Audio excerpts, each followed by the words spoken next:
After sleeping on this loss, I have a couple more of thoughts I want to share with you guys today. They're a little bit more organized, and we're also going to talk about the playoff picture, the playoff odds, chances, all that stuff, along with the rooting guide. So let's start the playoff stuff, and then we'll kind of rehash this very unfortunate ending to the game.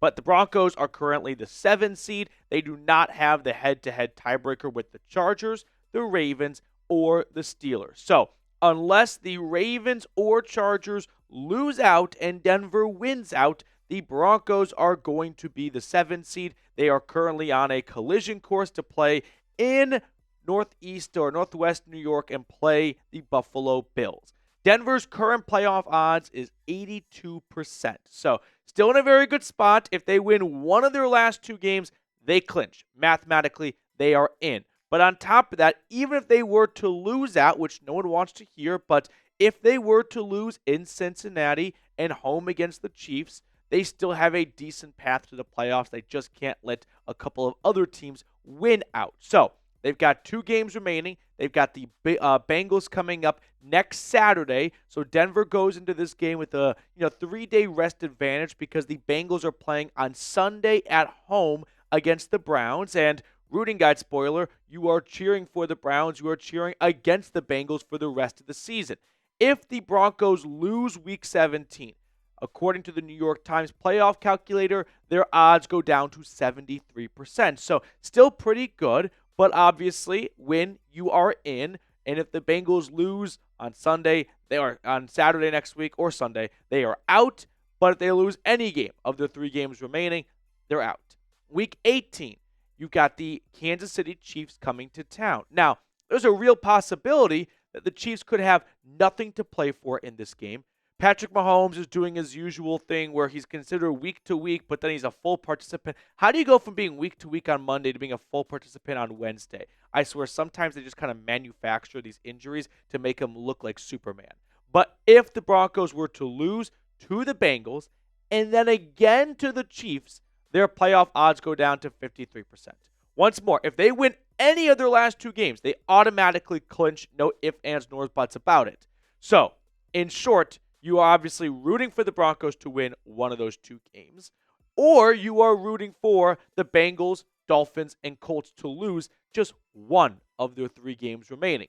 If one of these 3 teams loses a single game, they are mathematically eliminated. So, let's look at their remaining schedules. The Bengals have a little bit of an easier schedule. I mean, the Browns are not too tough of a team right now. Dorian Thompson-Robinson will make his first start of the year for Cleveland. The Browns bench Jameis Winston. Week 17, they kind of control their own destiny, right? They're home, and then if they beat the Broncos, they go into Week 18, and it's very simple. Win, and Denver loses to Kansas City, and then the Bengals would have the head-to-head tiebreaker via the Week 17 win, and they would jump in front of the Broncos. But Cincinnati has to win all 3 games. The Dolphins schedule, it's not super tough, but also not super easy. They got the 49ers coming to town, which I know it's a down year for them, but they're not going to be, an easy out. Week 17, they play the Browns. In Week 18, they end the season in New Jersey against the Jets. We know the Dolphins do not travel very well up north in December, so good chance they drop one of these 3 games. So the Dolphins don't concern me too much.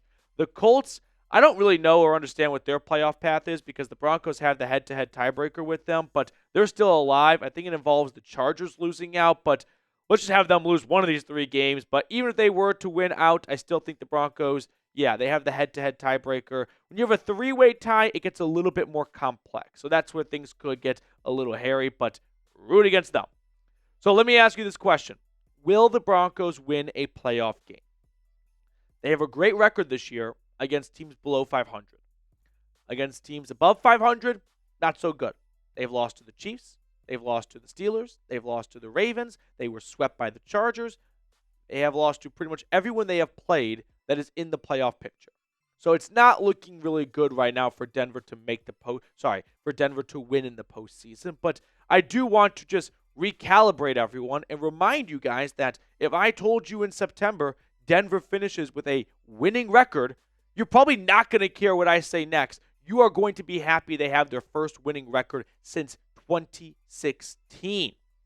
So that is the current playoff picture, the rooting guide, scenarios, all that good stuff if you didn't listen, I'll make it short and sweet right now. Win and you're in. Bengals lose, they're out, and the Broncos are probably in / definitely in. Same goes for the Dolphins and the Colts. Next up on the show, I want to talk about Thursday night because there is something that is concerning me. I'm going to say it, Broncos Country, we have a problem. And I'm going to tell you what that problem is in just a moment. But first, I want to give a shout out to our friends over at Prize Picks. Prize Picks is the best place to get real money sports action with over 10 million members and billions of dollars in awarded winnings. Prize Picks has made daily fantasy sports accessible to all. You just pick more or less on at least 2 players for a shot to win up to 1,000 times your cash during Pickmas. Prize Picks now offers Venmo for quick and easy deposits and withdrawals. Here are some of the selections I made for Sunday. I like the more on Josh Allen against a bad Patriots team, the more on Saquon Barkley, the best running back in football this year, and then the more for C.J. Stroud at half a passing touchdown. So if you like my selections, download the app today and use code CLNS to get $50 instantly after you play your first $5 lineup. All of that information is in the comments and description of today's video.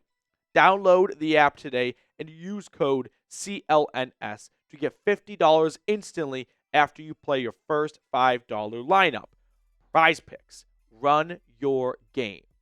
Let's recap last night's loss a little bit because I was quick to see that everyone wanted to point the finger to the officials, right? Only one penalty on the Chargers, a bunch of penalties on the Broncos.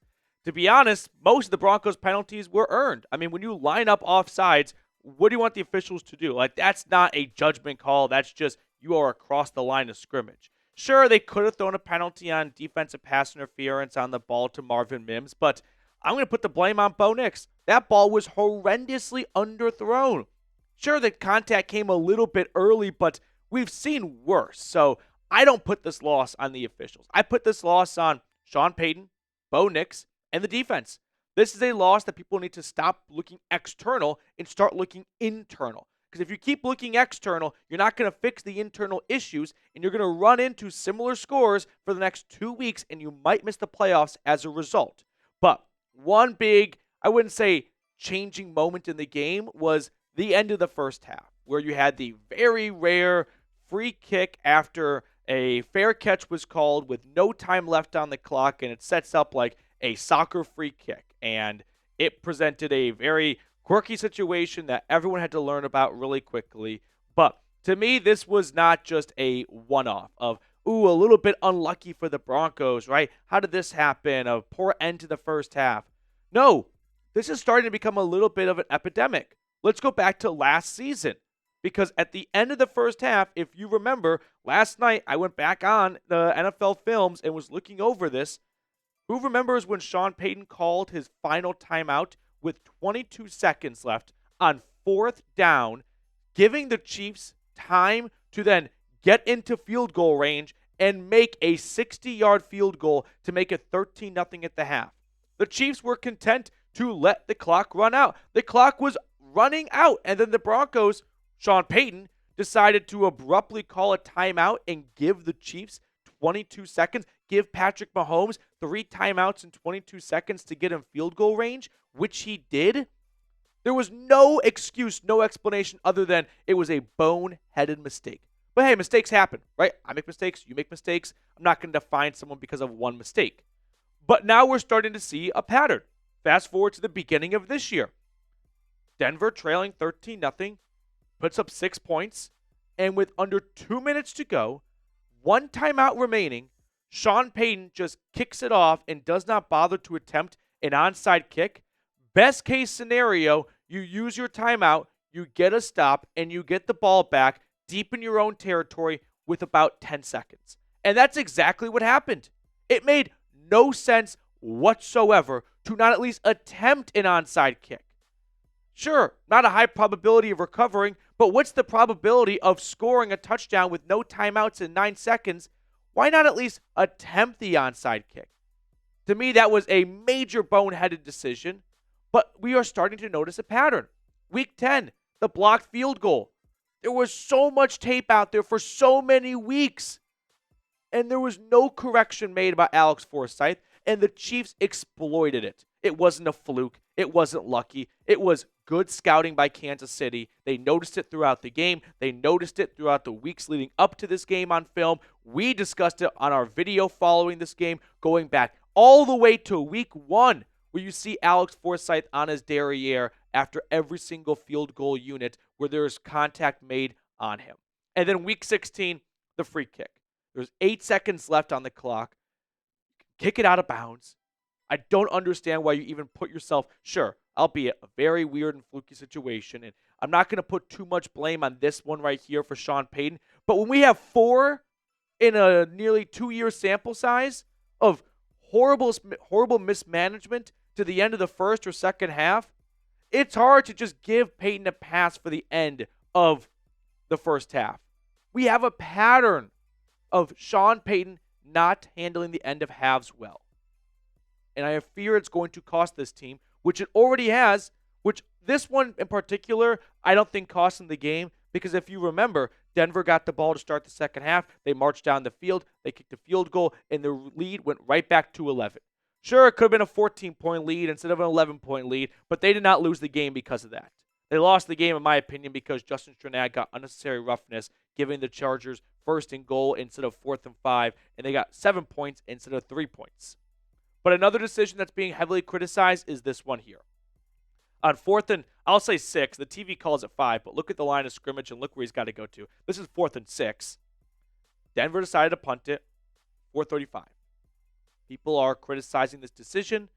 Somehow the surrender index comes out and says this is a bad decision. I hate those surrender indexes. I hate those ESPN Go For analytics. They do not factor in the teams that are playing. They know nothing about the Broncos or the Chargers and what their offenses and defenses are doing that day. It just goes off of history of data points, which sure, maybe other teams that makes more sense. But for the Broncos, I'm actually going to stand by this decision. I mean, think about it. Just 3 minutes earlier, Denver had the Chargers pinned at their own 5-yard line, and the Chargers punted it right back to the Broncos, who then unfortunately did nothing with the football. But I'm going to stand by Payton going with 4.5 minutes, all 3 timeouts, 2-minute warning, and a defense that I would say you should be able to trust, given that they came into this game the number 1 scoring defense in football. I would have faith in them of making another stop like they just did a moment ago. I'd have more faith in the defense making a stop there than the offense picking up 6 yards when you haven't asked Bo Nix to throw the ball downfield once all game long. So sure, with hindsight 2020, it's easy to say that was a cowardly punt. But if they had gone for it and they didn't get it, you would all be furious at Payton right now for giving the Chargers the ball at midfield instead of pinning them deep with 4.5 minutes and all 3 timeouts. Don't tell me that's wrong. So who is more to blame for this loss? Sean Payton, Bo Nix, or the defense? I'm going to say the defense. The defense itself gave up 31 points. It's the second time in the month of December they have given up 30-plus points. I think the defense ultimately shoulders majority of the blame here. Obviously, in a football loss, there's going to be blame that goes around. But if there's one unit that I'm going to put at the top of the food chain, it's the defense. Before we get on out of here, I do want to show some love and appreciation to the Blue and Orange Club, along with the newest member all the way from Australia. It's Bulwark TYR. Thank you guys so much for tuning into our watch parties. We will have another watch party next Saturday. I'm coming home early for Christmas for this one, so make sure to tune in to our Broncos Bengals watch party.